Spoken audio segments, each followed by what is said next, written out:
Praise the Lord, dear brothers and sisters. Welcome to Spiritual Nourishment for the Soul. As we are in the season of Advent, I would like to wish all of you a very blessed and fruitful season of Advent. During this season of Advent, we would be reflecting on the candles lighted in the Advent wreath with each passing week of Advent, and also reflect and understand what the season of Advent brings us. Isaiah chapter 11 verses 1 to 3 tells us, "A shoot will come up from the stump of Jesse, from his roots a branch will bear fruit. The Spirit of the Lord will rest on him, the Spirit of wisdom and of understanding, the Spirit of counsel and of might, the Spirit of the knowledge and fear of the Lord, and he will delight in the fear of the Lord." Praise the Lord. Advent means coming, and it is during this season that Christians prepare for Jesus' coming. Advent begins the church's liturgical year. Advent encompasses the 4 Sundays and weekdays leading up to the celebration of Christmas.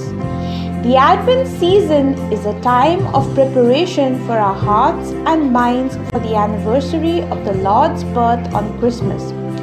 The use of the wreath and candles during Advent are a long-standing Catholic tradition that was originally adopted by Christians in the Middle Ages as part of their spiritual preparation for Christmas. The wreath and candles are full of symbolism tied to the Christmas season. The wreath itself, which is made of various evergreens, signifies a continuous life. The circle of the wreath, which has no beginning or end, symbolizes the eternity of God, the immortality of the soul, and the everlasting life that we find in Christ.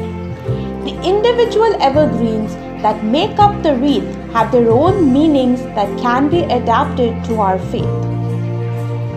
Also, the candles have their own special significance.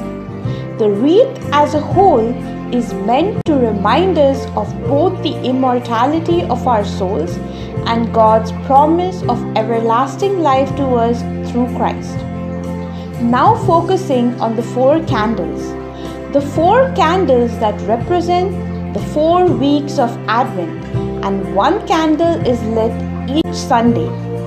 3 of the candles on the wreath are purple because the color violet is a liturgical color that signifies a time of prayer, penance, and sacrifice. Since we are in the first week of Advent, today let us reflect on the candle of hope, which has been lit on the first Sunday of Advent. This candle is purple as it symbolizes hope. It is sometimes also called the prophecy candle in remembrance of the prophets, especially Isaiah, who foretold the birth of Christ. It represents the expectation felt in anticipation of the coming Messiah.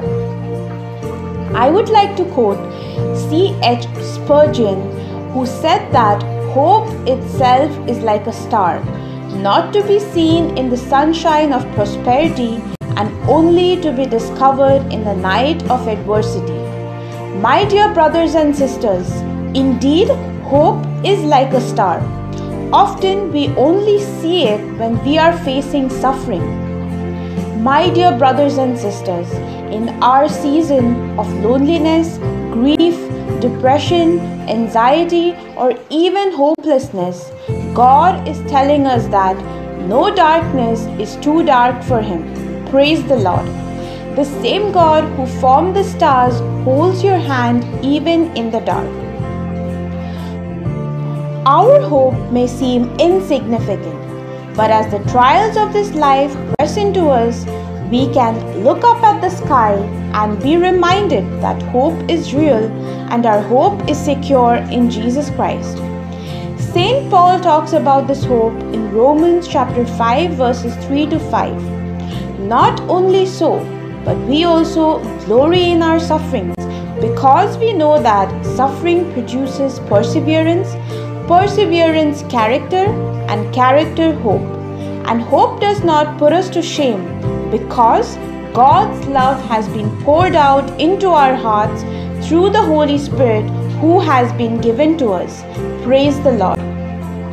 In this day and age where evil abounds and all seems lost, we can also hope that the prophecies about Jesus' second arrival to earth will also be fulfilled. The somber purple color on the candle represents repentance and fasting as we anticipate the Lord's coming. Purple doubles as a color for royalty throughout the Bible, symbolizing God's kingship and reign. We can often confuse the word hope for wishful thinking. If we hope something will happen, we have no control over whether or not it will take place. But my dear brothers and sisters, the biblical sense of hope is very different. Hope in the Bible exists as a secure assurance, a trust placed in a trustworthy God. God has not failed us in the past, and therefore, if He claims He will do something in the future, we can have a hope that He will fulfill that claim. Praise the Lord. Hope waits and endures. It isn't just wishful thinking. Biblical hope is that which can withstand fire, trials, and despair. Hope is something that should be a very important thing to us as Christians. If it helps us during significant trials or times of distress, it offers us security that God will arrive, and though we cannot see Him now, we will definitely see Him face to face one day. The difference between a Christian's response to suffering and someone without Christ is hope. My dear brothers and sisters, let this Advent season help us to recognize the hope that Israelites experienced throughout the Old Testament, especially during the time of the prophets such as Isaiah. They yearned for a Messiah to save them from their enemies and ultimately the greatest enemy, that is sin. Like the prophets, may we also hope. Let us hope that Jesus will return soon to us as our King and Savior. May Jesus Christ be praised at all times. Have a blessed day in Jesus' name. This is Pearl Rodriguez from Kadosh Marian Ministries. God bless you all.